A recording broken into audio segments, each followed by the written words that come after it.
আচ্ছা, voter card verification শুরু হয়ে গেছে বিহার রাজ্যে। এটা নিয়ে অলরেডি আমি ভিডিও করে দিয়েছি, আপনারা দেখেছেন যে শুধু বিহার রাজ্যে শুরু হয়েছে দেখে ভারতবর্ষে অন্যান্য রাজ্যে হবে না এমনটা কিন্তু নয়, অন্য কোনো রাজ্যেও শুরু হতে পারে এবং মনে করা হচ্ছে নির্বাচনের আগে পশ্চিমবঙ্গ রাজ্যেও এটা হতে পারে, এমনই কিন্তু অনেক জায়গায় শোনা যাচ্ছে এবং সূত্র মারফত খবর। এটা দেখতে পাচ্ছেন ইলেকশন কমিশন কি করছে। আপনার ভোটার লিস্টের নাম আছে বলে ছেড়ে দেবেন না, লাস্ট দিন পর্যন্ত দেখবেন এই ভোটার লিস্টে যেন আপনার নাম থাকে, তা নাহলে আপনার অস্তিত্ব কেড়ে নিয়ে ডিটেনশন ক্যাম্পে রেখে দেওয়ার চেষ্টা করবে। তো আদৌ সেটা শুরু হবে কি শুরু হবে না পশ্চিমবঙ্গ রাজ্যে সেটা তো দূরের ব্যাপার, সেটা ভাবনার চিন্তার বাইরে। কিন্তু যদি হয়ে যায়, যদি বিহারের মতো পশ্চিমবঙ্গ রাজ্যেও voter card verification, voter verification যদি শুরু হয়, তাহলে সেই বিহারের যে নিয়ম রয়েছে, সেই যে সন রয়েছে যে এই তারিখ থেকে এই তারিখের মধ্যে এই কাগজ লাগবে, এই কাগজের সঙ্গে সেই কাগজ লাগবে, বাবা মায়ের সেই ডকুমেন্ট লাগবে, ছেলে মেয়েদের এই ডকুমেন্ট লাগবে, এই যে নিয়মগুলো বিহার রাজ্যে শুরু হয়েছে এবং সেই রকম ভাবেই কিন্তু সেই নিয়মেই কিন্তু গোটা দেশে অন্যান্য রাজ্যেও লাগু হতে পারে। তবে আপনারা এই ভিডিওতে কি জানবেন, এই ভিডিওতে আমি একদম বাংলায় প্র্যাকটিক্যাল দেখিয়ে বুঝিয়ে দেওয়ার চেষ্টা করব। কেননা এর আগের ভিডিও যেটা করেছি সেই ভিডিওতে আপনারা প্রচুর দর্শক সেখানে বিভিন্ন ধরনের কমেন্ট করেছেন, অনেক পছন্দ করেছেন, অনেকেই নেগেটিভ কমেন্ট পেয়েছি, পজিটিভ কমেন্টও পেয়েছি, সেটা স্বাভাবিক। তবে সেই ভিডিওতে ইংলিশে ছিল, আমি ট্রান্সলেট করে যতটুকু বোঝানোর চেষ্টা করেছি আপনাদের সঙ্গে শেয়ার করেছি। তবে আমি টোটাল বিষয়টাকে একটু রেডি করে নিয়েছি আপনাদেরকে আরো ভালোভাবে বোঝানোর জন্য, এবং এই ভিডিওটা দেখার পর আশা করি অন্য কিছু আর দেখার আপনার দরকার পড়বে না, আমার যেটা মনে হয়। তো চলুন শুরু করি। বাংলায় একদম আমি ট্রান্সলেট করে সাজিয়ে গুছিয়ে রেডি করেছি, সেটা আপনাদের সঙ্গে প্রেজেন্ট করব। আমি থাকবো ভিডিওতে আপনার সঙ্গে শুভঙ্কর। আপনি দেখছেন আপনাদের প্রিয় ইউটিউব চ্যানেল এরা ফ্রেন্ড। চ্যানেলটাকে সাবস্ক্রাইব করুন, ভিডিওটাকে লাইক করবেন, একটু বেশি করে শেয়ার করবেন, যাতে করে এই ইনফরমেটিভ ভিডিওগুলো সকলের কাছে পৌঁছায়। তো কেমন লাগে আপনাদের আমাদের চ্যানেলের ভিডিওগুলো একটু কমেন্ট করে মেনশন করবেন, আমাদের জানাবেন একটু, এবং কোথাও কোনো রকম ভুল থাকলে সেই ভুলগুলো অবশ্যই আপনাদের ধরিয়ে দিতে হবে। আমার ভুল আমি বুঝতে পারবো না, নিজের ইচ্ছায় কেউ কখনো ভুল করে না। তো কখনো যদি কোনো কিছু ভুল হয়ে যায় ইনফরমেশন, সেগুলো একটু আমাকে ধরিয়ে দেবেন, দাদা এই জায়গাটায় ভুল বলেছেন কিংবা এই জায়গাটায় ভুল হয়েছে, সেটা আমাকে বলে দেবেন, আমি কারেকশন করতে পারবো, আমি সেগুলো ঠিকঠাক করে আবার আপনাদের সামনে প্রেজেন্ট করার চেষ্টা করব। যদি আপনার কাছে প্রপার কোনো প্রুফ না থাকে, ডকুমেন্ট না থাকে, তাহলে আপনাকে ডিটেনশন ক্যাম্পে নিয়ে যেতে পারে, এমনই কিন্তু বলেছেন পশ্চিমবঙ্গ রাজ্যের মুখ্যমন্ত্রী, মাননীয় মুখ্যমন্ত্রী মমতা বন্দ্যোপাধ্যায়। এবং তিনি কিন্তু একটা বাইট দিয়েছেন, বক্তব্য দিয়েছেন যে বিভিন্ন জায়গায় ডিটেনশন ক্যাম্পে রেখেছে মানুষকে যারা ভারতীয় নাগরিকত্বের প্রমাণ করতে পারেনি। তো সেই ব্যবস্থাই কিন্তু কেন্দ্রীয় সরকার করতে চলেছে, এমনই কিন্তু মুখ্যমন্ত্রী জানিয়েছে। চলুন আজকের ভিডিওটা আমি শুরু করি, তার এই সমস্ত বিষয় নিয়ে অন্য একটা ভিডিওতে আলোচনা করব। তো আজকে যে বিষয়টা দেখাবো যে কোন কোন ডকুমেন্ট আপনার লাগবে, কিভাবে এটা করবে, ভেরিফিকেশনটা কিভাবে হবে, সেটা আমি এক্সপ্লেন করছি, দেখুন। তো অবশ্যই কিন্তু আমি প্রায় একদিন আগে একটা ভিডিও দিয়েছি, যে ভিডিওটা হচ্ছে এটা 2013 সালের আগের ভোটার কার্ড প্রমাণ করতে হবে, দিতে হবে কোন কোন কাগজপত্র, 2004 সালের পরে ভোটার হলেই বিপদ, নির্বাচন কমিশনের নতুন গাইডলাইন। এই ভিডিওটা কিন্তু আমি দিয়েছি আপনাদের জন্য, আমাদের চ্যানেলে আছে, দেখে নেবেন। খুব ভালো একটা ইনফরমেটিভ ভিডিও, এটা বিষয়গুলো ভালো করে বুঝিয়ে দেওয়ার চেষ্টা করেছি। নতুন ফরম্যাট, যে ফর্মটা পাবলিশ করা হয়েছে সরকারের পক্ষ থেকে, সেই ফর্মটা কিন্তু আমি শেয়ার করেছি এই ভিডিওতে, ঠিক আছে। যে ফর্ম ফিল আপ করে আপনাদেরকে জমা দিতে হবে যারা ভোটার ভেরিফিকেশন করবেন। এবং যদি পশ্চিমবঙ্গ রাজ্যে শুরু হয়, তারপর কিন্তু সেরকম ফর্ম আপনাদেরও কিন্তু, আমাদেরও কিন্তু, পশ্চিমবঙ্গ রাজ্যের বাসিন্দাদেরও কিন্তু এটা করতে হবে যদি পশ্চিমবঙ্গে শুরু হয়। তো চলুন দেখে নেই A to Z। এই মুহূর্তে বাংলায় রয়েছে নতুন যাচাইকরণ প্রক্রিয়ার মূল বিষয়গুলো কি কি রয়েছে।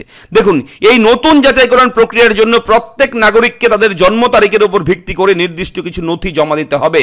এই প্রক্রিয়াটি মূলত অফলাইনে একটি ফর্ম পূরণের মাধ্যমে সম্পন্ন করা হবে, যা আপনার এলাকার বুথ লেভেল অফিসার বাড়ি বাড়ি গিয়ে বিতরণ করবেন। বাড়ি বাড়ি গিয়ে বুথ লেভেল অফিসার কিন্তু সেই ফর্মটা বিতরণ করবে, সেই ফর্ম অফলাইনের মাধ্যমে কিন্তু ফিল আপ করে জমা দিতে হবে, এটা কিন্তু এখানে উল্লেখ রয়েছে। এবং ফর্ম পূরণ, আবেদনকারীকে একটি নির্দিষ্ট ফর্মে নিজের নাম, ভোটার আইডি নাম্বার, ঠিকানা এবং অন্যান্য ব্যক্তিগত তথ্য পূরণ করতে হবে। নথি জমা, জন্ম তারিখ অনুযায়ী আপনাকে নিম্নলিখিত নথিগুলো জমা দিতে হবে। যেমন ধরুন এখান থেকে শুরু হয়েছে, যারা 1 জুলাই 1987 আগে ভারতে জন্মগ্রহণ করেছেন তাদের জন্য শুধুমাত্র নিজের জন্ম ও জন্মস্থানের প্রমাণপত্রই যথেষ্ট। বার্থ সার্টিফিকেট কিংবা আপনার বাসিন্দা সার্টিফিকেট, যে কোনো একটা ডকুমেন্ট আপনার দিলেই কিন্তু এই 1 জুলাই 1987 সালের আগে যারা জন্মগ্রহণ করেছে ভারতে, তাদের এই ডকুমেন্টগুলো দিলেই হয়ে যাবে, অন্য আর কোনো ডকুমেন্ট লাগবে না। ঠিক আছে, এটা স্পষ্ট। যারা 1 জুলাই 1987 সালের আগে ভারতে জন্মগ্রহণ করেছেন, অভারতীয় পিতামাতা যারা, যদি বাবা মায়ের মধ্যে কেউ ভারতীয় না হন, তবে আবেদনকারীর জন্মের সময় তাদের বৈধ পাসপোর্ট এবং ভিসার একটি অনুলিপি জমা দিতে হবে। অর্থাৎ ছেলে কিংবা মেয়ে ভারতে থাকে, তাদের বাবা মা জন্ম হয়েছে ভারতের কোনো বাইরে, তাহলে কিন্তু পাসপোর্ট ভিসার দরকার রয়েছে। অভারতীয় পিতামাতা যারা, তাদের জন্য ঠিক আছে পাসপোর্ট ভিসা যে কোনো একটি কিন্তু লাগবে। পাসপোর্ট ভিসা অবশ্যই জমা দিতে হবে তাদের জন্য। কোন কোন নথি প্রমাণপত্র হিসেবে গ্রহণ করা হবে, কোন কোন কাগজপত্রগুলো প্রমাণের জন্য লাগবে, দেখুন ইসিআই অর্থাৎ ইলেকশন কমিশন অফ ইন্ডিয়া দ্বারা নির্ধারিত গ্রহণযোগ্য নথিগুলোর মধ্যে রয়েছে কি কি দেখুন। প্রথমে রয়েছে জন্ম সার্টিফিকেট মানে বার্থ সার্টিফিকেট, তারপর রয়েছে পাসপোর্ট, এরপর প্যান কার্ড, স্বীকৃত বোর্ড বা বিশ্ববিদ্যালয় থেকে ম্যাট্রিকুলেশন মানে হচ্ছে মাধ্যমিক পাস করার সার্টিফিকেট, অ্যাডমিট মার্কশিট যেগুলো রয়েছে মাধ্যমিক পাশের সেগুলো, অথবা স্থায়ী বাসিন্দা certificate, OBC caste certificate, SC caste certificate, ST caste certificate অর্থাৎ জাতিগত শংসাপত্র যেটাকে বলা হয় কাস্ট সার্টিফিকেট, সেগুলো লাগবে। জাতীয় নাগরিক পঞ্জি এনআরসি ডিটেলস থাকলে লাগবে। ভূমি বা বাড়ির দলিলের মতো সরকারি নথি যদি থাকে, অর্থাৎ জমির যদি রেকর্ডের কাগজ থাকে, রেজিস্ট্রি সার্টিফিকেট হোক, দলিল হোক, যেগুলো রয়েছে কাগজ থাকে জমির, সেই রকম জমির যদি কাগজ থাকে সেগুলোও কিন্তু আপনারা শো করতে পারেন। এবার চলুন আমরা জেনে নেই যে যাচাইকরণ প্রক্রিয়া কিভাবে করা হবে, কিভাবে ভেরিফিকেশনটা হবে। বুথ লেভেল অফিসাররা বাড়ি বাড়ি গিয়ে ফর্ম বিতরণ করবে এবং নথি সংগ্রহ করবে। ফর্ম দেবে আপনার বাড়িতে গিয়ে, তারপর সেই ফর্মগুলো তারা জমা নেবে। এরপর ইলেকটোরাল রেজিস্ট্রেশন অফিসার যারা রয়েছে ইআরও, এই আবেদনগুলো যাচাই করবেন, সেগুলো ঠিকঠাক মতো ফর্ম ফিল আপ হয়েছে কিনা সেগুলো দেখবে, অর্থাৎ সেখানে কোনো ভুল ত্রুটি, কোনো ভুল তথ্য দিয়েছে কিনা সেগুলো কিন্তু যাচাই করবে এবং প্রয়োজনে ফিল্ড ইনকোয়ারি পরিচালনা করবেন। পুরো প্রক্রিয়াটিতে স্বচ্ছতা বজায় রাখার জন্য রাজনৈতিক দল এবং বুথ লেভেল এজেন্টদের আপত্তি জানানো বা সিদ্ধান্তের বিরুদ্ধে আপিল করার সুযোগ থাকবে। এই স্পেশাল ইন্টেন্সিভ রিভিশন প্রক্রিয়াটি 2003 সালের পর প্রথমবার আয়োজন হচ্ছে এবং এর লক্ষ্য হলো দেশের ভোটার তালিকাকে আরও নির্ভুল এবং সুরক্ষিত করা। বিহারে পাইলট প্রজেক্টের জন্য যোগ্যতার তারিখ 1 জুলাই 2025 হিসেবে নির্ধারণ করা হয়েছে এবং সূত্র মারফত খবর 2026 সালের বিধানসভা নির্বাচনের আগেই পশ্চিমবঙ্গে এই প্রক্রিয়া শুরু হয়ে যাবে। এটা কিন্তু মনে করা হচ্ছে সূত্র মারফত খবর 2026 সালের বিধানসভা নির্বাচনের আগে পশ্চিমবঙ্গ রাজ্যে ভোটার ভেরিফিকেশন শুরু হয়ে যেতে পারে। এই নতুন নিয়মাবলী সম্পর্কে সচেতন থাকা এবং প্রয়োজনীয় নথি প্রস্তুত রাখা প্রত্যেক ভারতীয় নাগরিকদের জন্য অত্যন্ত জরুরি। অর্থাৎ আপনি এখন থেকেই কিন্তু কাগজপত্র রেডি করা শুরু করতে পারেন। আপনার এলাকার বিএলওর সাথে যোগাযোগ রাখতে হবে। আপনার বিএলও কে আছে এলাকার, বিএলওর সঙ্গে কন্ট্যাক্ট রাখবেন, যোগাযোগ করবেন, কথা বলবেন এই বিষয়ে, তাদের কাছ থেকে সুপরামর্শ নেবেন এবং সময় মতো আপনার ভোটার কার্ড যাচাইকরণ প্রক্রিয়াটি সম্পন্ন করবেন। ঠিক আছে, যখন যেটা বলবে সময় মতন ডেট অনুযায়ী করতে হবে।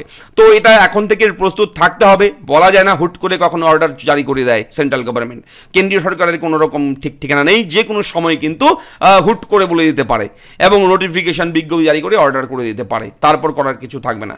তবে যদিও পশ্চিমবঙ্গ রাজ্যের মাননীয় মুখ্যমন্ত্রী এই বিষয়টা দেখছেন। তো আপনাদের কেমন লাগলো আপডেট লিখে জানাবেন, চ্যানেলটিকে সাবস্ক্রাইব করবেন। এই ধরনের ব্রেকিং আপডেট সবার প্রথম আমরা প্রোভাইড করবো আপনাদের জন্য। আপনারা জাস্ট কমেন্ট করে জানতে চাইবেন দাদা এই ভিডিওটা দিন কিংবা ওই ভিডিওটা দিন, আমার কাছে একটু দাদা ভাই হিসেবে আমার কাছে চাইবে, আমি কিন্তু তোমাদের সবার জন্য ভিডিও প্রোভাইড করে দেবো। তো কেমন লাগলো আপডেট লিখে জানাবে। কোথাও কোনো রকম ডাউট থাকলে আমাকে মন খুলে কমেন্ট বক্সে লিখে জানাবে। দেখা হচ্ছে নেক্সট ভিডিওতে, ভালো থাকবে, ধন্যবাদ।